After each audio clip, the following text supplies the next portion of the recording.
First, day 3 of the Republican National Convention's wrapped up, the penultimate day before the much-anticipated speech by the former President Donald Trump tomorrow. Plenty to get across, so I was able to catch up with our Washington correspondent, Annelise Nielsen, earlier. Annelise, thanks for joining us. Let's start with that big set speech today from JD Vance. Plenty of political lines in it, but also some very personal insights into his humble backstory. Here's a little bit of what he had to say about his grandmother, his Mima, he called her. Certainly a colourful person, it would seem. Have a listen. In my life, I had a guardian angel by my side. She was an old woman who could barely walk, but she was tough as nails.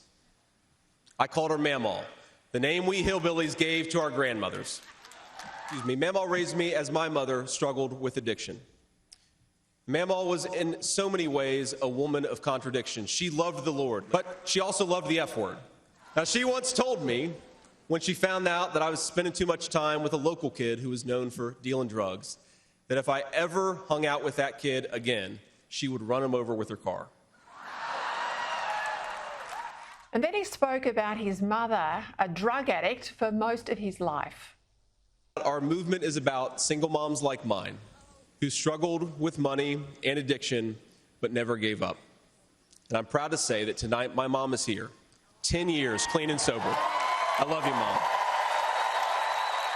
It'll be 10 years officially in January of 2025, and if President Trump's okay with it, let's have the celebration in the White House.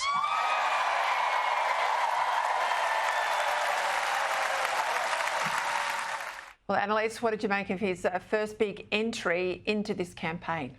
Look, just being in the room, it really resonated with people here. You could see that kind of natural charisma, and it almost reminded me of when Barack Obama kind of blew onto the stage saying, yes, we can. It had that real tone of optimism, which is so important for campaigns. But that personal story about coming from such tough times, coming from nothing and making his way through to Yale Law School, choosing to serve in the Marines after 9/11, meeting his wife, who gave a really beautiful entry speech for him before he spoke today.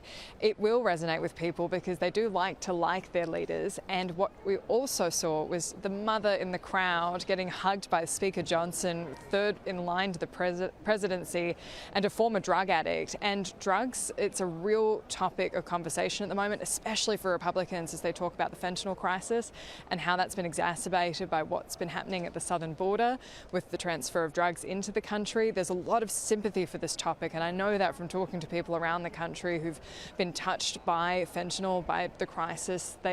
They are real victims, and anyone who knows someone who's had a drug addiction knows how much it can tear families apart. So to see that triumph there, the mum back mouthing on the screen in the middle of the stadium, "That's my boy," as he gets ready to take on potentially the vice presidency at 39 is very impressive. It shows that kind of real American dream of you can come from nothing and go anywhere if you're ambitious and you work hard enough.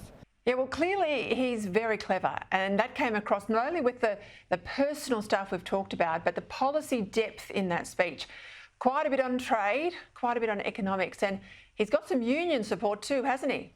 He does, and that's really interesting in this entire race when we're talking about the Teamsters Union the president of it being so positive about JD Vance and still not endorsing Joe Biden when he's so reliant on union endorsements. That shows that there is that kind of move in the protectionist trade space, that they feel comfortable going to the Republican side of the ledger if they feel like they're going to get those tariff protections that Donald Trump's promised, if they're going to get manufacturing brought back to the United States and increased in these areas like Ohio, like Michigan, key swing states that they need to win if they're going to win the presidency.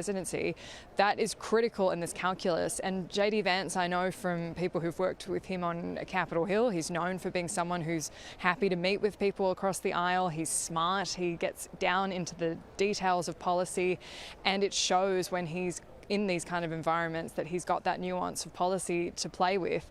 And it shows that he's going to be a tough contender in the vice president debate against Kamala Harris.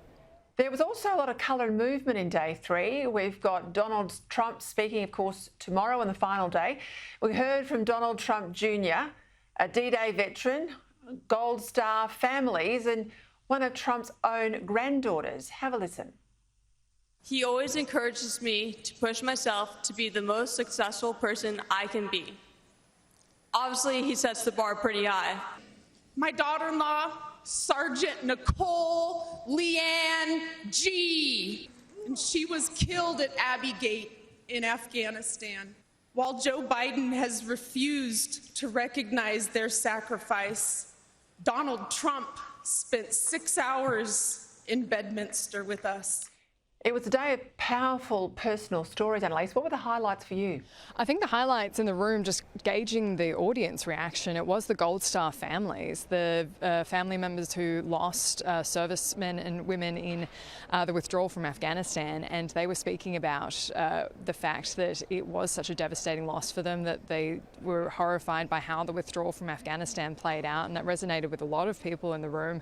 And what they were saying was that they haven't had any contact from the White House since then, but Donald Trump has met with them, including one family saying that he went and visited with them in Bedminster for 6 hours, which I didn't know until today. That's quite an extraordinary amount of time, even for a former president who's out of office. So it really resonated with the crowd here. They made a point of reading out the names of every single person who died in the withdrawal from Afghanistan, and everyone in the room repeated it. And it sounded almost like a religious ceremony. And there is that depth of feeling about how badly that went and how much they don't want to be involved in these international conflicts that cost American lives. All right, let's go to Joe Biden, because there's more trouble for his campaign. The highest ranking Democrat in the Congress, the Senate Majority Leader Chuck Schumer, well, he's reportedly told Joe Biden in a meeting face-to-face on Saturday that he needs to end his re-election bid, and just weeks, of course, before the president is set to be formally nominated. I mean, this is really significant, isn't it? Look, it is. We've also heard that Nancy Pelosi's been in contact with Joe Biden, and it does just seem like it's edging day by day that they're kind of hammering the case with him behind the scenes, because he's not picking up that this is just going to be an untenable situation. He seems completely defiant. When you hear his interviews, there's different excuses from his part about why things aren't going well. He's blamed the media at one point at a rally in Michigan. He's talked about having that cold when he's in the debate, and then afterwards he said, look, I'm getting older, but I'm fine. I'm the only one that can beat Donald Trump. And he seems just so convinced of that. It's hard to know at this point whether they should be lobbying Joe Biden or Jill Biden, because she seems to be the one in his ear saying, you've got this, you got to stick with it. We've heard Joe Biden's got COVID today. Of course, that will take him off the campaign trail. Now, I'm not disputing he's got COVID, but this is clearly going to enable him and his campaign team to regroup. I think the Democrats have really struggled this week in how to respond to that assassination attempt. I think they've been discombobulated by it all. How's this COVID diagnosis playing out? I do think it's kind of ironic if it is the thing that tips this over the edge, because the COVID pandemic helped him get into the White House the first time. It could be the thing now that pushes him out. But I think they have completely lost control of this narrative around democracy being under threat. Now, you've got these images of Donald Trump with a bullet going through his ear. The front page of the local Milwaukee paper the day after said, we have to protect our democracy. And that was the Democrat narrative. And I think that still speaks to their base. But I think now equally it's going to be speaking to the base of the Republicans on the same note. And so when you're looking for those swing voters who really make the difference, they're going to be torn in both directions. And it is a scary thing to see a former president almost assassinated on a live TV event in a live rally, and people are going to be fearful about what happens with that. But Joe Biden, I think he has had a bit of a reprieve with this, that there hasn't been the complete media coverage day by day of every gaffe and every issue.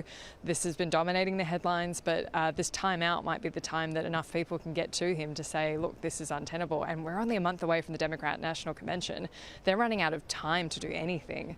And those ear bandages, I mean, they've really taken off with the crowd, haven't they? They have. They were growing day by day. We saw like one or two yesterday, and by today it was just dotted all throughout the crowd. So people have been putting white bits of paper or bandages on their ear as a show of solidarity for Donald Trump in the crowd, and it's become a bit of a symbol among the Trump supporters. We spoke to one gentleman earlier today who's from West Virginia, and he likened it to when people shave their heads for kids going through chemo. They wanted to show solidarity for Donald Donald Trump. And it really was when we were in the room and he came in for the first time after the assassination attempt in Pennsylvania, you could see he was emotional, and it really resonated with people in the crowd. They were wiping away tears. It was an emotional moment to see him walk out defiantly after that iconic photo of him holding the fist up to say, wow, he's really here and he's really back and he's really in person continuing with this. And it was extraordinary. Well, I'll let you go, Annelise. I know you've got a busy day tomorrow. Thank you for your time. Thanks, Peta.